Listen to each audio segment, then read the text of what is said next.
Bonjour tout le monde. Ça nous fait plaisir, Patricia Dionne, directrice du CERTAN. Ça nous fait plaisir, le Centre d'études et de recherche sur les transitions et l'apprentissage. Ça nous fait plaisir en collaboration avec l'équipe de recherche affiliée à l'Observatoire de la formation professionnelle du Québec, son petit nom HERO-FP, de vous présenter aujourd'hui notre première conférence midi de l'automne par Stéphanie Breton du département de pédagogie ici à l'Université de Sherbrooke. Donc, elle va nous entretenir sur terminer sa formation générale au secondaire tout en obtenant son DEP. Qui sont ses élèves inscrits dans ce programme de concomitance? Alors, Stéphanie, je te laisse y aller. On va prendre peut-être 25 minutes de présentation pour ensuite avoir du temps pour vos questions. Sylvain, qui est avec moi, peut relayer vos questions si vous préférez les écrire dans le chat, mais ça sera possible aussi d'ouvrir votre caméra. Présentement, là, on voit la présentation de Stéphanie, on ne vous voit pas, mais après le partage d'écran, là, on va pouvoir interagir plus directement avec vous. Alors, merci d'être là et je laisse Stéphanie faire sa présentation. Merci beaucoup, Patricia. Alors, on m'a mis au défi de lancer l'année. Donc, c'est toujours des moments de venir présenter ce que l'on fait. Et dans le fond, aujourd'hui, ce sont vraiment des résultats de recherche que je viens vous présenter. Donc, on s'éloigne un peu du pratico-pratique. Je vais dire ça comme ça parce que je sais qu'il y a plusieurs gens des milieux de la pratique qui sont ici. Mais davantage d'ouvrir une réflexion, de vous amener à mieux comprendre certains éléments. Alors voilà, donc on va parler surtout des élèves qui sont inscrits dans un programme de concomitance FGFP. Si jamais vous m'entendez trop fort ou pas assez fort, vous pouvez utiliser le clavardage. Sylvain me fera des petits signes de la main parce que pour moi, le comodal comme ça, c'est absolument une nouveauté. Alors voilà, je me plonge. Alors, c'est une présentation d'une petite étude, d'une étude secondaire, d'un plus grand projet existant. Donc, on va parler de la problématique, en fait, ce que l'on sait et ce que l'on ne sait pas de la concomitance. Le cadre conceptuel, j'ai mis des lunettes. En fait, c'est pour rappeler que c'est la grille de lecture, c'est la grille d'analyse qu'on utilise pour comprendre le phénomène, pour comprendre la situation qu'est la concomitance. Et je vais vous parler assez rapidement des parcours d'apprentissage. Puis, je vais vous présenter la démarche méthodologique. Puis, surtout, j'essaie de nous garder le plus de temps possible sur les résultats et de rapporter ça par rapport à quels sont les besoins des élèves inscrits en concomitance. Donc, qu'est-ce que la concomitance? En fait, c'est un dispositif de formation et il y en existe deux types. Il y en existe plus que ça, mais il y a deux grands types qui est la concomitance à horaire intégré et la concomitance à horaire non intégré. Ce que ça veut dire, c'est que la concomitance à horaire non intégré, les gens vont s'inscrire au DEP, même s'ils n'ont pas les préalables requis nécessairement, mettons secondaire 4, secondaire 5 ou secondaire 3, secondaire 3, 4, 5. Et puis, ils s'inscrivent au DEP, puis ils vont compléter leur formation générale du secondaire, dans le fond, en soit autodidacte ou à distance avec un centre de formation générale aux adultes, un centre d'éducation aux adultes. La concomitance à horaire intégré, en fait, c'est que pendant la semaine d'école, l'élève va passer. Le modèle le plus connu, c'est 3 jours en formation professionnelle, il commence son DEP, 2 jours en formation générale pour continuer d'atteindre les préalables là, exigés pour normalement être admis dans ce DEP-là. Ça te permet d'être admis avant même d'avoir obtenu les unités préalables nécessaires. Et puis, ce qu'il faut savoir, ça, c'est la première année. Puis, dans la deuxième année, là, les élèves, dans le fond, vont devenir à temps plein en formation professionnelle, dans leurs études professionnelles. Puis, s'ils n'ont pas complété leurs unités, ils vont le faire là, justement à distance ou en autodidacte ou avec un centre d'éducation des adultes. Donc, grosso modo, ça ressemble à ça. Ce que j'ai appris aussi, parce que, bon, je commence à me promener un petit peu avec ces données-là sur la concomitance, à jaser avec des gens. Puis, par contre, ce que j'ai appris, c'est que la condition de concomitance ne disparaît pas. Alors, dans le fond, tu ne peux pas diplômer. Puis là, je vais regarder Evelyne parce qu'on parle de reconnaissance d'acquis. Evelyne, elle est dans la salle, Evelyne Mottet. Mais admettons, la personne n'a pas réussi à faire sa formation de DEP ou sa formation générale. Et puis, dans le fond, il n'y a pas son diplôme. Prendre un gars, admettons, qui est en électricité, n'obtient ni son diplôme, ni son DS, ni son DEP, mais il est engagé dans une entreprise. Puis, avec les années, il se rend compte que pourrait plutôt faire de la reconnaissance d'acquis et de compétences, passer par la RAC. Donc, il ne pourra pas obtenir son diplôme parce qu'il y a une condition de concomitance. Fait qu'il y a quand même des enjeux au niveau de la structure qui est assez importante à savoir quand on parle de concomitance. Bien, ça, c'était mon petit moment de nouveauté personnelle sur la concomitance et ses défis. Alors, si je continue, dans le fond, quand on parle de concomitance, en fait, c'est une double diplomation DES, DEP. C'est secteur jeune et secteur adulte. Puis, il y a aussi des passerelles qui sont existantes vers le collégial. Alors, le jeune ou ce jeune élève-là, garçon ou fille, va être un peu soutenu, accompagné dans son parcours d'études, dans son parcours de formation, de la fin du secondaire, l'AFP, puis avec un passage qui peut être facilité au collégial dans certains programmes où c'est possible. Puis, généralement, pour la concomitance, ce qu'on souhaite, c'est qu'il ait obtenu les unités de troisième secondaire, mais dans les faits, ce qu'on m'apprend, c'est que c'est pas nécessairement toujours le cas. Il y a certains projets qui sont ouverts à des élèves qui n'ont pas obtenu ces unités-là.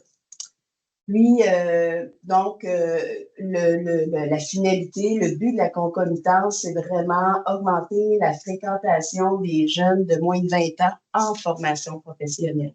À la base, c'est à ça que ça sert la concomitance, de faire en sorte que les jeunes puissent passer plus facilement à la formation professionnelle. Par contre, ce qui est intéressant, c'est que dans une étude du ministère en 2014 sur les dispositifs de concomitance, c'est qu'ils ont analysé les taux de diplomation de 2 petites cohortes, puis ils se sont rendus compte que, dans le fond, la concomitance, elle obtient à peu près le même taux de diplomation que s'ils ont fait le DES ou des unités préalables, puis ensuite le DEP. Donc, ils sont pas meilleurs, mais ils sont pas moins bons. Mais c'est surtout que ça favorise une continuité dans les études. Il y a moins d'interruptions, il y a moins de bifurcation à l'intérieur des parcours. Donc, c'est quand même une force de l'outil du dispositif qu'est la concomitance. La concomitance, FG-FP dans l'actualité, en fait, il faut savoir qu'en Estrie, c'est quand même assez reconnu. C'est un monde qui est tout en vitalité. Puis, justement, j'allais dire hier, exactement hier, je suis en train de lire la tribune comme je fais quelque part dans ma journée. J'aimerais bien que ce soit le matin, mais ce n'est pas toujours le cas. Et puis là, je vois ça. Un jeune Quaticois brille au Mondial des métiers. Alors là, je clique, là, je commence à lire. Et là, tout d'un coup, ce jeune homme-là, Éloi nous parle d'un besoin d'aller dans l'action. Éloi a effectué ses premiers pas dans son nouveau métier en parallèle à son secondaire 5. Je faisais 2 jours au secondaire et 3 jours à la formation professionnelle dans mon cours d'aménagement paysager. Après 6 mois temps plein, il a obtenu son diplôme en réalisation d'aménagement paysager. Cette flexibilité était nécessaire à son parcours scolaire selon lui. J'avais de bons résultats. J'étais toujours dans les programmes forts à l'école, mais je trouvais ça ennuyant. J'avais beaucoup travaillé sur le terrain. Puis là, il faut savoir que ce jeune homme-là s'est promené en Europe, s'est promené au Canada avec une équipe qui le coach. C'est vraiment tout un système de... ce sont les Olympiades. Je me souviens plus comment on appelle ça. Je m'excuse, Chantal. Les Olympiades, hein? Voilà. C'est les Olympiades des métiers. Puis, un peu plus tôt en avril, avec Chantal Landry, qui fait partie de la coordination régionale. Elle a fait un petit bout d'entrevue, mais il y a aussi un reportage là, au téléjournal Esprit. Puis, ils l'ont vraiment intitulé La concomitance comme moteur. Et là, justement, ils sont allés voir ce programme-là en aménagement paysager au CRIFA parce qu'ils ont fait une journée porte ouverte, ils accueillaient des gens et ils ont, dans le fond, interviewé 2 ou 3 élèves et qui nous parlent justement comment pour eux, le fait d'être à la fois sur les bancs d'école et à la fois dans du travail manuel, dans l'apprentissage d'un métier, ça les a aidés à garder leur motivation. Fait que, éventuellement, certainement que vous pourrez aller voir ça, mais je trouvais ça important de partager que cette concomitance-là, elle existe en dehors des murs des centres de formation et des murs universitaires également. Donc, ce que l'on connaît de la concomitance, en fait, c'est qu'il y a différents obstacles, mais il y a aussi beaucoup de ressources qui vont être découvertes, mobilisées à travers ce dispositif-là.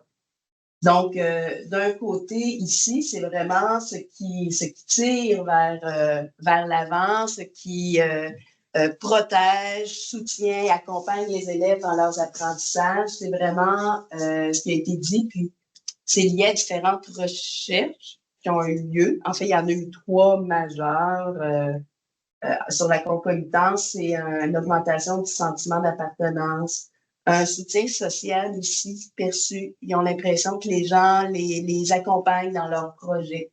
Une relation élève-enseignant aussi qui est plus positive que quand ils sont seulement dans l'académique, dans la formation générale. Puis, les élèves et aussi les enseignants disent apprécier les liens théorie-pratique qui peuvent se faire. Fait entre ce qui se fait des fois dans les cours de DEP, il y a des calculs, il y a des lectures, il y a des choses comme ça. Ils sont capables de reprendre ça puis de faire des liens entre ces 2 types de formation. Et il y a différents obstacles, puis ceux qui implantent ou qui vivent au quotidien les dispositifs de concomitance les connaissent bien. C'est toute la complexité des horaires, des groupes classes, des transports et des offres de formation, parce que ce sont des petits groupes. Parfois, la formation générale se fait à l'intérieur des murs du centre de formation professionnelle, pas toujours. Dans le cas ici, en Estrie, en fait, c'est un choix d'être régional.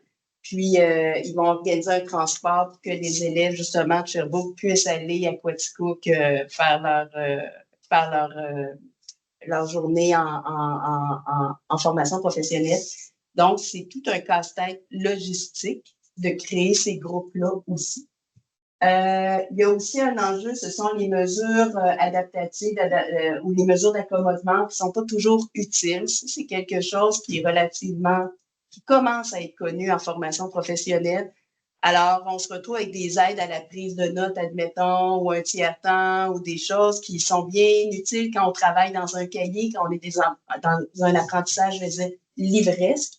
Mais quand on est en train de démonter un moteur, quand on est en train de travailler sur une carrosserie ou sur de l'aménagement paysager, les mesures d'accommodement par rapport à certains troubles d'apprentissage ou difficultés d'apprentissage sont plus ou moins faciles à mettre en place. Entre autres, les enseignants de formation professionnelle disent, ben, on va avoir des plans d'intervention, mais moi, je ne sais pas comment transposer ça, je ne sais pas comment mettre ça en place, admettons, dans mon atelier de menuiserie ou dans mon atelier de mécanique. Puis, il y a aussi une méconnaissance des adolescents, surtout du côté de la formation professionnelle, parce que normalement, ils vont les recevoir plus vers 18 ans et un peu plus vieux, tandis que là, en concomitance, c'est 16 ans, 17 ans, même parfois 15 ans aussi. Donc, ce sont des enjeux. On est dans un tout autre cycle de développement, un cycle de vie quand on parle des adolescents. Puis, il y a aussi un arrimage difficile des contenus en formation générale. Alors, les enseignants de formation générale, ce qu'ils disaient, ça, c'est une étude qui a été menée là, pour un essai d'une étudiante qui est enseignante en concomitance, Valérie Morin. Puis, ce que les enseignants disaient, on dit à Valérie, c'est que dans le fond, ils aimeraient bien faire des liens théorie-pratique, mais eux, ce qu'ils voient dans le cahier n'est pas nécessairement en phase, en synchronicité avec ce qui est vu dans le cours de DEP. Fait que des fois, ils vont voir ça avant, c'est des trucs mathématiques qu'ils voient au DEP avant d'avoir vu en formation générale, qui ont vu ça en formation générale, mais c'est pas tout de suite appliqué en formation professionnelle. Puis c'est cet arrimage-là que les enseignants aimeraient voir plus serré. Avec l'Observatoire de la formation professionnelle du Québec, on a fait un appel à tous pour monter un comité de projet qui plutôt sur pause en ce moment, mais ça s'en vient. Et on a fait un appel à tous, puis on s'attendait à avoir une dizaine de réponses peut-être, et on en a eu pratiquement 60. Il y a eu 3 groupes de discussion qui se sont faits. On a tiré certaines conclusions de ça. Et dans le fond, ce que je présente ici, ce sont, une fois qu'on a parlé de la situation, qu'est-ce que le comité pourrait faire? Qu'est-ce que la concomitance a besoin, dans le fond? C'est un petit peu ça, le questionnement. Alors, on a parlé du fonctionnement. Et dans le fond, il faut savoir que c'est des mesures budgétaires, c'est la complexité de toutes les horaires, des formations qui peuvent être offertes, qui sont disponibles, tout ce que je parlais tantôt de la complexité administrative de la concomitance. Au niveau des soutiens aussi, la réalité des élèves inscrits, identifier les réalités d'élèves inscrits en concomitance, difficultés, moyens d'adaptation, etc. C'était nommé. On ne connaît pas tant les élèves, on les connaît pas tant les élèves qui sont en concomitance. Identifier les besoins d'accompagnement aussi pour les services complémentaires. La motivation de l'élève, aller voir comment ça se passe quand l'élève est en concomitance, comment ça se passe au niveau de son sentiment d'appartenance, de comment il se sent bien. Et aussi voir l'impact de ce que ça fait, cette double diplomation-là pour l'élève, comment ça motive, comment il arrive au bout, qu'est-ce que ça lui apporte. C'était des choses qu'on ne connaissait pas. On a eu beaucoup de discussions aussi autour de la pédagogie, puis là, on revient sur, il y a beaucoup de belles choses qui se font, mais c'est pas réseauté, c'est pas partagé, c'est pas échangé, c'est comme s'il n'existe pas un espace où on peut s'asseoir et juste jaser ce que les uns et l'autre fait. Et c'est dans le fond ça, de connaître qu'est-ce que les gens font comme bon coup pour éviter d'avoir à réinventer la roue ou éviter des écueils, éviter des problèmes qui pourraient être, dans le fond, solutionnés dès le départ parce qu'on a appris par l'expérience des autres. Puis de développer aussi, comme je disais, un arrimage qui va être plus serré entre les contenus de la formation générale et les contenus en formation professionnelle. Et il y avait toute la question aussi de la valorisation de cette formation-là, de la concomitance, parce que malheureusement, c'est pas toujours vu comme étant la meilleure décision. Tu sais, on l'entend souvent. Justement, j'avais la discussion, puis j'essaie de me souvenir avec un groupe d'amis, puis il y a quelqu'un qui dit, moi, j'aurais aimé ça, mais mes parents m'ont dit que j'étais capable de faire le cégep, fait que j'étais aussi bien d'aller au cégep. Fait que ça reste là quand même comme vision d'AFP, même si c'est en train de changer, mais l'idée, c'est de faire connaître que la concomitance, c'est ouvert à tous les milieux et pas seulement les élèves en difficulté. C'est pas parce que tu es à risque de décrochage ou qu'on dit que tu n'arriveras jamais au bout de ton DES. La preuve, c'était le jeune homme qui dit, moi, j'étais en secondaire 5, là, fait que lui, c'était vraiment parce qu'il commençait à s'ennuyer. Il avait envie de faire d'autres choses. On avait la discussion justement avec un centre à Val-d'Or. Eux aussi, c'est la même chose. C'est une élève qui était au PEI, au programme d'études d'éducation internationale, qui a décidé d'aller en concomitance parce que c'est comme juste année d'être juste en formation générale. Offrir une vocation FP comme on fait avec du sport-études ou hors-études ou musique-études ou ces choses-là. Puis, ensuite de ça, c'est vraiment de documenter des portraits d'élèves, des parcours d'élèves, documenter aussi les taux de réussite, puis un peu de placement des élèves, là, qu'est-ce que ça apporte de faire la concomitance? Alors ça, c'était ce que le comité nous avait dit. Moi, je prends le petit bout qui s'appelle Qui sont les élèves? Fait que là, vous comprenez là, qu'il y a de la job à faire en masse, on est bien ouvert à l'intérieur de ça, ne vous inquiétez pas. Puis là, le petit mini-bout, c'est mais qui sont les élèves? Alors, je m'appuie sur l'étude des parcours d'apprentissage. Il faut savoir que les parcours d'apprentissage, ça s'inscrit vraiment dans l'apprentissage tout au long et tout au large de la vie. Alors, on a une vision longitudinale, mais on a aussi une vision transversale des différentes sphères de vie de l'élève. Alors, il y a ce qui se passe à l'école, ce qui se passe à l'école formation générale, ce qui se passe à l'école en formation professionnelle, ce qui se passe dans la famille, ce qui se passe avec les amis. C'est cette idée-là où on n'est pas qu'un élève. On est un individu, une personne qui gravite dans différents microsystèmes, dans différentes, j'aime bien ces auteurs-là, dans différents mondes de vie. Et évidemment de justice sociale aussi, parce que le DEP, que tu travailles ou pas par la suite dans le métier pour lequel tu as été étudié, peut démontrer aussi ta capacité, ton potentiel de développement et d'apprentissage. C'est comme un gage que, tu sais, moi, je suis capable de faire des belles choses aussi. Et c'est là qu'on touche la question de la justice sociale particulièrement. C'est de savoir aussi que l'apprentissage, c'est de la transformation d'expérience, de savoir, de structure, d'action. Il se passe dans le temps, il se passe à l'intérieur aussi d'une société. Alors, on n'est pas dans un apprentissage avec une vision, je n'approche pas l'apprentissage avec une vision behavioriste. C'est ce que ça veut dire. Mais quand on regarde les parcours d'apprentissage, on s'intéresse aussi aux apprentissages qui sont à la fois formels, donc avec la sanction qui va mener à un diplôme, qui a des examens, que c'est une formation pour laquelle je vais payer, que je vais suivre, je m'assois dans mon cours, et aussi informel. Donc, il y a tous les apprentissages qui viennent des interactions, des discussions, de ce que j'ai appris avec mon mononcle, de ce que je suis en train de jaser avec l'enseignant pendant la pause ou à la fin du cours, ou encore il est en train de m'expliquer un petit truc, mais ça n'a pas rapport avec le cursus. Et c'est à l'intérieur de ça qu'on rentre. Alors, les apprentissages ne sont pas que curriculaires, ils sont aussi biographiques.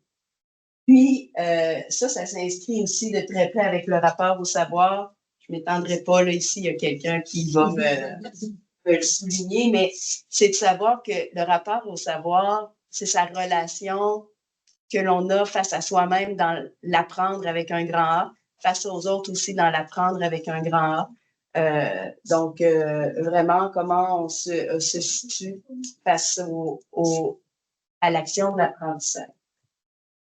Et tout ça, évidemment, ce que je souhaite, plus j'avancerai en ce sens-là, vous allez voir, c'est quand même assez limité, mais c'est le principe d'agentivité et des ressources possibles. Ça veut dire que la personne, elle est en mesure de faire des choix, elle est capable de modifier des éléments dans son environnement, je vais dire ça comme ça, de façonner son environnement. Elle peut dire oui, elle peut dire non. Et en même temps, ces choix-là qu'elle peut faire ou pas, cette personne-là ou cet élève-là, sont liés aux ressources, aux possibilités qui sont vraiment, réellement offertes à elle. Alors, est-ce qu'elle a vraiment le choix de dire oui ou non? Fait que ça s'inscrit aussi à l'intérieur de ça, dans le sens où il y a certaines conditions socio-économiques qui vont être adverses et qui vont limiter aussi cette capacité-là d'agentivité de la personne. Donc, c'est une analyse secondaire là, d'une enquête beaucoup plus large qui regardait tous les élèves inscrits en formation professionnelle. C'est un sondage numérique qui porte sur des caractéristiques sociodémographiques, familiales, scolaires, socio-affectives, par rapport au bien-être psychologique et santé aussi. Et ça a été passé dans les centres en 2022-2023. Ce sont principalement des questions fermées. Donc, ça l'ouvre dans le fond à savoir qu'est-ce qu'on a besoin d'approfondir, qu'est-ce qu'on a besoin de savoir de plus. En tout et pour tout, c'est plus de 12 000 élèves répondants qui ont rempli le questionnaire, le sondage. Et de ces 12 000-là, j'en ai gardé 6 282. C'est-à-dire un peu plus que la moitié des répondants qui ont 25 ans et moins, parce que ce qu'on se rend compte, c'est que les 25 ans et plus ont une réalité qui est bien différente des 25 ans et moins. Et vous comprendrez qu'en concomitance, la plupart des élèves ont moins de 20 ans. Fait que, on est à peu près là. Puis, il y avait 713 élèves qui ont dit, oui, je fais partie, parce qu'on posait la question de différents dispositifs de formation, de la RAC, la concomitance, ces choses-là. Alternance travail-études. Et puis là, on en a 713 qui ont dit oui, nous, on est en concomitance. Et de ça, il y en a 543 qui avaient 25 ans et moins. Fait que vous voyez, c'est 80 des élèves qui se sont dit en concours. Puis, c'est l'ensemble des régions administratives qui ont été sondées à ce moment-là. Donc, quelques résultats. D'abord, qui sont les élèves? Alors, j'ai comparé ceux qui sont en concours, FG, puis ceux qui sont seulement en formation professionnelle. Et puis, dans le fond, en rouge, ce sont les différences significatives sur le plan statistique. Alors, ce sont des mesures d'association des petits carrés qui ont été faites. Et puis, ce qu'on se rend compte, c'est qu'il y a plus d'hommes dans les programmes de concomitance, moins de femmes. Mais ils sont autant nés au Canada. Ils sont au niveau du genre, ils sont autant, c'est la même proportion qu'ils ne se considèrent ni de genre féminin ni de genre masculin. Ce qu'on se rend compte aussi, c'est, on leur pose des questions sur leur diagnostic qu'ils ont officiellement reçu. Ça fait partie de la question. Ils sont aussi nombreux à avoir un diagnostic officiel de TDAH, qu'il soit en SP ou en concours. Et ils sont aussi nombreux, malheureusement, c'est pas super positif à dire, mais c'est à peu près 14 et 15 qui ont un diagnostic en santé mentale, donc anxiété, dépression, troubles de personnalité. Ce qui ressort ici, c'est même si c'est pas si nombreux que ça, c'est quand même assez important. On a presque le double d'élèves qui ont un diagnostic de dyslexie. Et on a ici aussi pratiquement le double d'élèves qui disent avoir un diagnostic de dyspraxie. Alors, ce qui est propre ici, ce sont des diagnostics qui sont liés à des troubles qui sont spécifiques à la lecture et à l'écriture, qui est différent des élèves qui sont juste en FP, où ils semblent juste avoir généralement un TDAH et aussi un trouble anxieux. Ici, j'ai pas ventilé quel trouble exactement, mais ce sont ces troubles-là. Alors, d'où ils arrivent, c'est leur parcours antérieur. Et là, c'est vraiment les élèves qui nous racontent, eux, vers où ils sont passés. Ce qu'on se rend compte, c'est que les élèves en FP seulement ont plus souvent interrompu leurs études, plus souvent un DEC technique. Puis, dans le fond, c'est la COVID. Alors, ceux qui étaient à la classe, là, j'avais mal interprété. C'est ma petite pourcentage que je m'étais trompée. Ce que l'on voit aussi, c'est qu'en concours, ils ont plus souvent redoublé au primaire, ils ont plus souvent redoublé au secondaire, ils ont plus souvent un plan d'intervention au secondaire, ils ont plus souvent informé le centre de formation professionnelle de ce plan d'intervention-là. Mais en même temps, c'est normal parce qu'ils ont 16 ans et moins. Fait que ça fait partie du droit de la loi de l'instruction publique. Ils ont plus souvent dit qu'ils ont eu des problèmes d'apprentissage au cours de leur secondaire et il y en a moins qui ont dit que leur secondaire, finalement, c'était assez bien déroulé. Fait que ce qu'on voit, c'est qu'il y a vraiment beaucoup plus de difficultés en général dans leur parcours antérieur, dans leur parcours scolaire. Où ça ne change pas, c'est je me suis sentie pas un bon élève. Ne pas se sentir un bon élève, ça, qu'ils soient en FP ou en concours, ils l'ont vécu à peu près dans la même proportion. Et c'est la même chose aussi au niveau des difficultés de concentration. Alors, c'était la question, mettons, au secondaire, j'avais de la difficulté à me concentrer dans les cours. Puis, mais on voit que ça rejoint un peu le diagnostic de TDAH qui était aussi partagé également entre les élèves de concours et les élèves dans leur parcours actuel. Alors, en fait, les deux endroits où statistiquement ça ne se différencie pas, c'est au niveau du risque de détresse psychologique, qui est quand même très élevé, autant chez les élèves de la formation professionnelle que les élèves de la concours. C'est une échelle qui est validée Kessler, je me souviens plus des années. Ouais. Et puis, dans le fond, en même temps, on peut expliquer ça parce que c'est en 2022, on est au sortir de la COVID. On parle avec des jeunes adultes, puis on sait que ces jeunes adultes-là ont été largement éprouvés par l'isolement, par tous les changements, les perturbations entraînées par la COVID. Et ce qu'on se rend compte aussi, c'est qu'ils ont une estime de soi, même s'il y a près de 10 de différence entre les deux pourcentages, entre les élèves de la concours et de l'AFP. Grosso modo, ils ont une aussi mauvaise estime. Il y en a autant qui ont une estime de soi faible par rapport à ça. Ce qui ressort, par contre, c'est que les élèves de la concours ont plus souvent dit que ça s'est passé difficilement, très difficile lors des premières semaines. C'est peu nombreux, c'est même pas 5 là. Mais en même temps, c'est plus que ceux qui sont en AFP. Ils vont souvent dire aussi qu'ils ont des résultats dans leur formation professionnelle qui est inférieur à la moyenne du groupe. Ils ont plus souvent un plan d'intervention au centre de formation, mais c'est normal, ils sont aussi plus jeunes.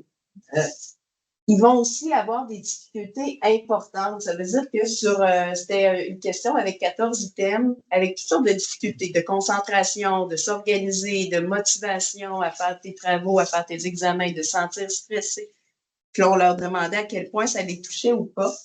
Et puis, dans le fond, ils sont beaucoup plus nombreux en concours à éprouver des difficultés importantes. Ça veut dire qu'ils n'y arrivent plus, là. Ils sont comme dans un moment où tout est difficile dans leur apprentissage. Puis là, quand on croise, admettons, ceux qui ont des difficultés importantes dans leur formation actuelle, puis aussi avoir un diagnostic 5 minutes d'un trouble lié à l'apprentissage, c'est qu'il y en a beaucoup plus aussi. Tu sais, ils vont avoir un trouble. Puis là, ce qu'on voit, c'est malgré tout ce que je suis capable de mettre en place normalement pour m'aider, je n'y arrive pas. C'est comme s'ils n'arrivent pas à retrouver leur repère, ou en fait, peut-être qu'ils n'ont jamais trouvé leur repère aussi. Dans leur rapport à savoir, dans leur soi apprenant. Les relations avec les enseignants, elles ne sont pas très différentes. C'est juste que en FP, ils ont une relation, ils ont souvent une très bonne relation avec leur enseignant plutôt que juste bonne dans les élèves de concours. Ils s'entendent un petit peu moins bien avec les autres élèves. On voit que dans la classe aussi, ils trouvent que c'est pas un climat qui est si propice que ça à leur apprentissage. Alors, on se rend compte que dans le quotidien aussi, il semble y avoir un petit peu plus d'accro, je vais dire ça comme ça, d'inconfort qui est vécu par les élèves de concomitance. Et là, après ça, on leur a demandé, est-ce que quelqu'un dans votre entourage, puis là, je viens sur souvent parce que généralement, les gens sont présents pour eux, mais ce qu'on se rend compte, c'est les deux endroits où c'est égal autant en concomitance qu'en FP, c'est que quelqu'un m'a interrogé sur mes résultats scolaires. Fait qu'ils ont répondu dans la même proportion, ah oui, ça m'est arrivé, ça m'arrive souvent, et de me faire dire que la formation, c'est important. Alors, dans la même proportion, ces élèves-là, ils ont dit oui, on me le dit souvent. Mais ils ont été moins souvent questionnés sur leur cours, félicités pour leur réalisation, encouragés dans leurs études, discuter des projets d'avenir. Alors, ça va être parfois, rarement ou jamais, mais c'est moins souvent. On les retrouve moins, ces élèves-là. Alors, c'est comme si l'entourage semble se préoccuper, en tout cas, eux se sentent que leur entourage se préoccupe moins de leur parcours d'apprentissage ou leur parcours scolaire. On leur a demandé aussi qu'est-ce qui avait une influence positive ou négative sur leur réussite scolaire.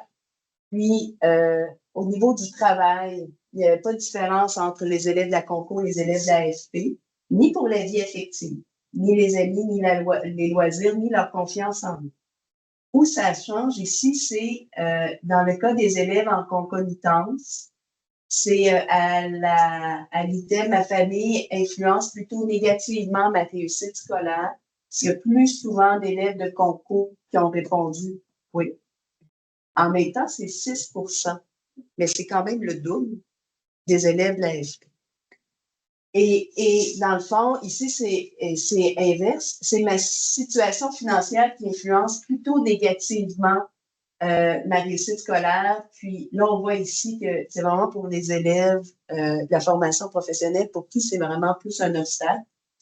Moi, j'ai fait d'autres petites analyses, puis ce qu'on sait, c'est que les élèves de la concomitance habitent plus souvent chez leurs parents. Et les élèves qui sont juste en FP du même âge habitent plus souvent en appartement. On voit vraiment qu'il y a une distinction, fait qu'on peut comprendre aussi les enjeux qui sont différents. Donc, en conclusion, c'est pas pire, hein? Ça va. Donc, en conclusion, la concomitance FGFP des élèves qui sont un peu plus vulnérabilisés que les autres élèves. Ils ne sont pas nécessairement plus vulnérables, mais ils vivent toutes sortes de situations. Il se passe plein de choses autour de eux qui font en sorte qu'ils sont plus à risque d'éprouver des difficultés. En fait, ils en rencontrent davantage, à risque de décrochage, à risque de difficultés psychologiques, puis ces éléments-là qui sont là. Alors, ils ont quand même, je dirais, un portrait qui est moins rose, moins positif que les autres élèves de la FP. Dans les deux constats, c'est des difficultés d'apprentissage qui persistent depuis le secondaire, depuis même le primaire, ils ont redoublé. Ils ont plus souvent un parcours antérieur qui a été difficile et ça continue dans leur formation actuelle, dans leur formation professionnelle. Il y a une persistance des difficultés qui sont là. Il y a aussi le fait que c'est des difficultés qui vont être propres à la lecture et à l'écriture. On pense au diagnostic, une plus grande proportion d'élèves qui ont un diagnostic de dyslexie ou de dyspraxie. C'est un peu différent des autres élèves. Et il y a aussi une question d'attente non reconnue. Dans le fond, ce qu'on se rend compte, c'est comme si leur parcours, leur entourage s'intéresse moins à ce qui est en train de se passer à l'école, à leur projet de formation, leur projet d'emploi. Ça fait moins partie des échanges avec leur entourage, amis, famille. Puis, il y a aussi l'aide au CFP. Alors, on ne sait pas trop qu'est-ce qu'ils utilisent ou pas comme au niveau des services éducatifs complémentaires parce qu'on n'a pas cette question-là. Mais en même temps, les indicateurs montrent que dans la classe, c'est un petit peu moins fluide, moins harmonieux dans les classes de concours que dans les classes de FP en général. C'était les conclusions que je tirais. Alors, qui sont nos élèves de la FP, de la concours, FGFP? Ce sont des élèves qui ont de grands besoins. Donc, voilà. J'arrive au bout. On peut fermer le partage. Merci. Merci beaucoup de votre écoute. On peut peut-être mettre les personnes à distance. Voilà.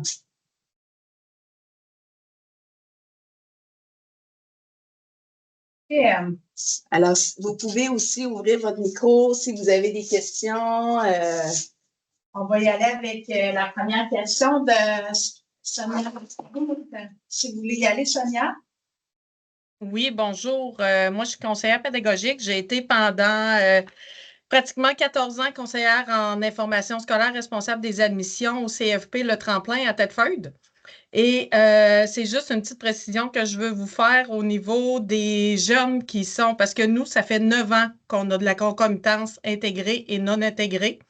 Dans 10 de nos programmes, on a 10 de nos programmes sur 17 qui sont en concomitance, vraiment intégrés.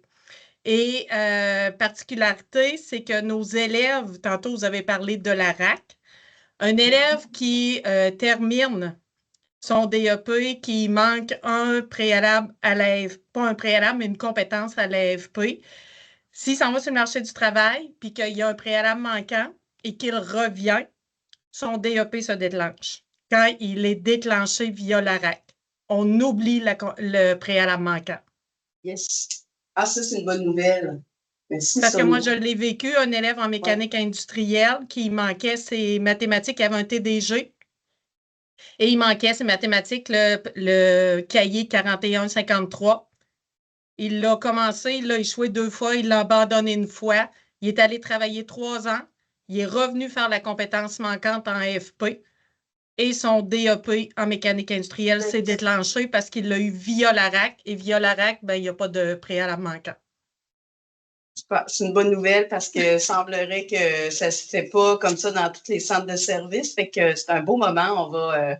là, je vois Evelyne Motet qui s'intéresse à la RAC et que... Oh, merci beaucoup, Sonia. Là-dessus, puis en tout cas, si jamais vous avez des questions ou parce que nous, notre modèle, je vous dirais qu'il fonctionne assez bien. Là, en 9 ans, on a tenté plusieurs choses et là, je vous dirais qu'on s'en vient pas pire. Là. On a des recommandations, puis ça fonctionne assez bien. Cette année, on a 48 en concours intégrés dans tous nos programmes et nous, c'est surtout dans les programmes en individualisé.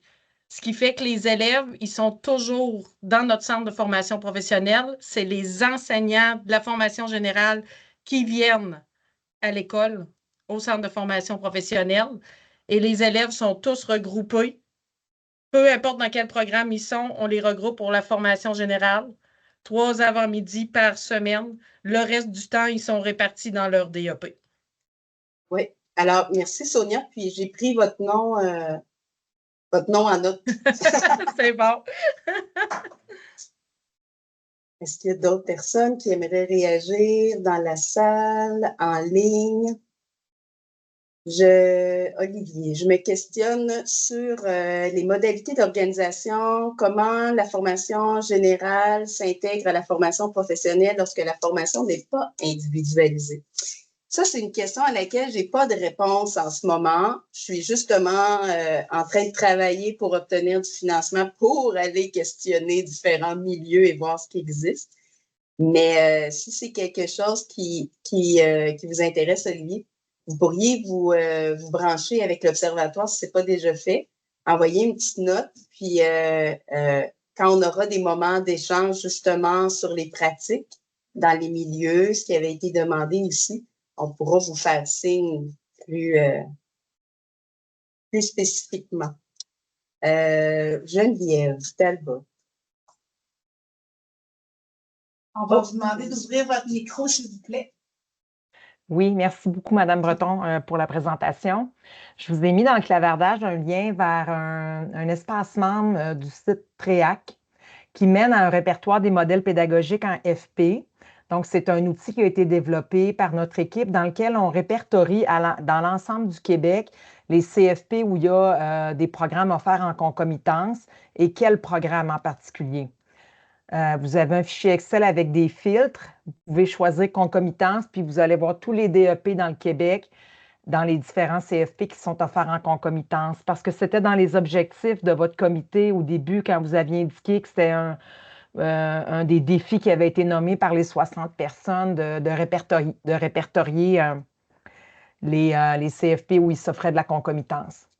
Oui, merci beaucoup, Geneviève, parce que en fait, je connais le tableau qui m'a déjà été partagé. Puis, je cherchais justement dernièrement le lien puis la référence au tableau que j'avais vu il y a à peu près 3 ans. Donc, oui, c'est un beau lien. Il semblerait qu'il ne fonctionne pas par contre. Bien, il faut être membre de l'espacement, voilà. mais faites la demande sur le site de la TREAC là, pour accéder à l'espacement et puis vous allez y avoir accès. Il faut être membre d'un CSS. Il faut travailler dans un CSS. Mais pour vous, Mme Breton, là, je pourrais vous l'envoyer à part. Là. Merci. Oui. Merci. Merci beaucoup. José Lachance. Il nous reste 1 minute. Après ça, on va devoir fermer parce qu'il y a des cours qui s'en viennent. Bonjour, José Lachance, je suis responsable des admissions en formation professionnelle dans les Bois-Francs. Nous, depuis plusieurs années, là, on a de la concomitance pour répondre à la personne tantôt qui se posait des questions. Là, on a de la concomitance intégrée avec la FJJ, avec la FGA, puis on a même une concomitance intégrée avec la FJJ qui finissent par être diplômés FGA. Donc, il y a plusieurs possibilités là, de choses à faire. J'ai mis mon courriel dans le clavardage, là, donc s'il y en a qui sont intéressés, là, ça va me faire plaisir là, de vous dire comment ça fonctionne chez nous.